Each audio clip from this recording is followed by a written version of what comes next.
பாருங்க வெள்ளை குருமா நம்ம வச்சாச்சு.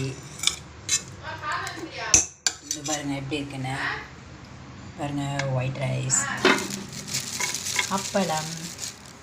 இதான் டுடே லஞ்ச் வீடியோ. இந்த வீடியோ பிடிச்சா லைக் பண்ணுங்கள், சப்ஸ்கிரைப் பண்ணுங்கள் மக்களே. யாரும் பண்ண மாட்டீங்க. தேங்க்யூ. இப்போ பாருங்கள் டுடே லஞ்ச் வீடியோ. வெள்ளை குருமா வைக்க போகிறேன். இஞ்சி பூண்டு கட் பண்ணி வச்சுருக்கேன் மிக்ஸி கப்பில். தோலை உரிக்கக்கூடாது எப்போவுமே இஞ்சி பூண்டு பேஸ்ட்டுக்கு. மண் ஜாஸ்தி இருந்தனால கொஞ்சம் நான் தோலை உரித்து வச்சுருக்கேன். இது பாருங்கள். நெக்ஸ்ட்டு பிரியாணி இலை, கல்பாசி, லவங்கம், ஏலக்காய், பட்டை, சோம்பு. நெக்ஸ்ட்டு பாருங்கள் மஞ்சள் பட்டாணி.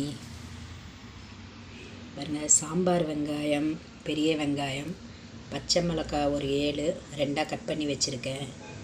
தக்காளி குட்டியாக கட் பண்ணிக்கோங்க. கேரட், உருளைக்கிழங்கு கட் பண்ணி வச்சுருக்கேன். நெக்ஸ்ட்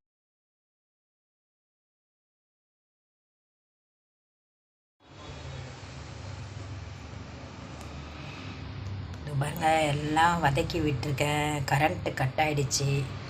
மசாலா ஐட்டம்ஸ்லாம் அரைக்கணும். எப்போ வரும்னு தெரியல. சரி வெயிட் பண்ணி பார்ப்போம்.